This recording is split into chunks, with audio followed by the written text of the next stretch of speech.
Foi assim bem ridículo mesmo o resultado. Senta que lá vem a história. Para minha primeira obra também, dá aquele friozinho na barriga, né? Dá aquele medo. É uma obra de empreendimento próprio, eram 3 torres, apartamentos da Minha Casa Minha Vida, 72 apartamentos, e ali já caí de cara com essa parte, atrasando. O primeiro mês foi terrível, foi assim bem ridículo mesmo o resultado.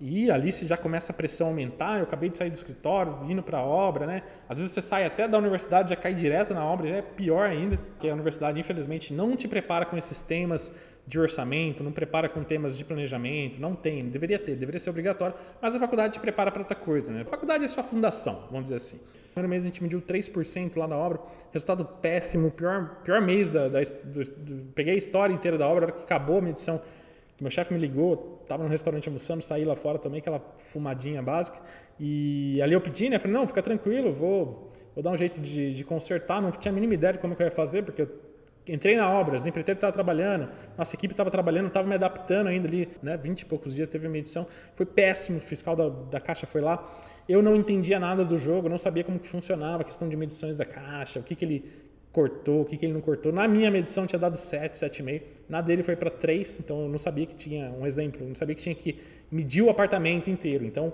lá, naquela época, em 2000 acho que foi 2011 isso, 2010, 2011, tinha um critério que é assim, você, não sei se está assim até hoje, tá? Na Caixa Econômica Federal, mas se você vai fazer um prédio lá do Minha Casa Minha Vida, se você não faz o piso do ambiente, de todos os ambientes, do apartamento inteiro, o fiscal não media. Falei, bom, medição é medição, sei fazer medição, sabia por causa do orçamento, também tinha muita experiência em orçamento, só que aí eu contava piso da sala, piso do quarto, piso não sei o quê, e não tinha completado, a gente não tinha ideia disso. A hora que eu voltei para o escritório lá, que eu tive esse baque de início, peguei lá, sentei com o mestre, era um mestre de obra muito bom, em um dia de conversa com ele, falando, olha, a gente tem que fazer isso, comecei a fazer algumas simulações que tinha que ser liberado, então a gente tinha a parte de gesso lá, nesse prédio era uma alvenaria estrutural e tinha gesso nas paredes, né, passada a régua. Virava muito entulho embaixo, né? Você tinha umas alturas enormes assim de entulho, um desperdício de material enorme, mas é normal para gesso, quando é aplicado em régua, é normal ter esse entulho mesmo embaixo. E não dá para você soltar o piso. Se você soltar o piso, você perde o serviço do piso, risca tudo, é impossível você soltar antes de estar liberado o gesso, né? A gente precisa liberar de uma forma muito rápida essa parte de pisos, porque aqui, né, na curva aqui que eu tô vendo, é os que mais impactam, os que dão mais resultado. E a gente tinha uma equipe trabalhando lá fora, fazendo uns serviços bem aleatórios. Eu falei, Moisés, o nome dele era Moisés. Mas esquece o pessoal lá fora, esquece aquele negócio, dá uma ajeitada no que os empreiteiros estão fazendo lá, mas foca todo mundo ali na execução de piso, né? No caso, antes desse planejamento, tinha que se focar na execução do gesso. Tinha gesso que não tinha feito, tinha muita coisa que não estava liberado. Se contratar mais um empreiteiro, aí foi fazendo as simulações. Aí conversei com o meu diretor, falei, vou precisar disso, daquilo e tal.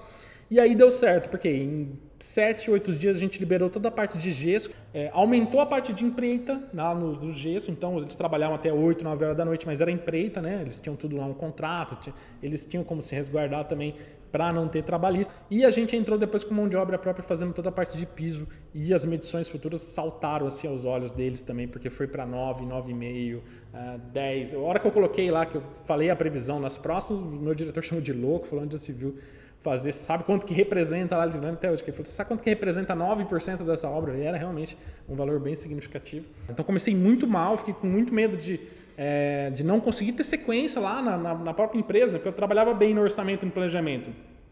E na obra, a hora que eu fui no primeiro mês, tomei aquele pau. Se é numa empresa que eu não tenha tanto relacionamento, não tivesse tanto tempo de casa, né, vamos dizer assim, teria sido mandado embora, talvez. Então, por isso que geralmente eu falo que indicação é legal, funciona, mas para um primeiro momento, tá? Se você tiver amigos aí, funciona. Se você não tiver a parte de respaldo, de lastro aqui, de conhecimento e mostrar para que você está lá, ainda mais agora, que está extremamente competitivo, não adianta nada, tá? Você não vai conseguir se manter muito tempo no mercado. Infelizmente é isso, tá? Não tem nenhum tipo de norte, não tem nenhum tipo de planejamento. Não tinha planejamento, a gente não tinha processos bem definidos de planejamento e praticamente ali a gente criou ali naquela obra uma forma de como executar, como fazer as coisas, como fazer os relatórios, acompanhamentos. Então, eu não fiz nada sozinho, né? Não foi da minha cabeça eu tirei. Você pode até usar como referência, mas você pega aqui, no caso, esse exemplo aqui mesmo, antes de você fechar, antes de você mandar para a obra, senta com algum outro engenheiro que vai executar a obra e fala, olha, isso aqui está coerente para você, está legal, dá para fazer. Então isso é muito legal, muito rico também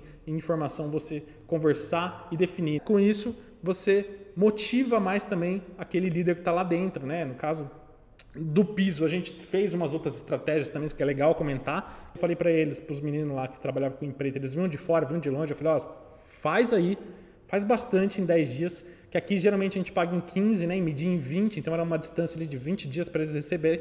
Eu vou fazer a hora que vocês terminarem tudo, vou fazer a medição para outro dia. Tinha combinado isso com o dono da empresa, então isso também facilitou muito, porque você motiva, você dá aquele, né, aquela injeção mesmo. Vamos dar, na época, né, 2,50 por metro quadrado, vai ficar legal. Vai dar quanto por cada profissional? Ó, se ele for muito bom, assentar muito bem, e outra, o mestre já está lá para ver a qualidade, né? Sentar de qualquer jeito. Vai dar no máximo 400, 500, 600 reais a mais no salário do cara. Pode ser pouco, mas vai aumentar nosso cronograma aqui muito.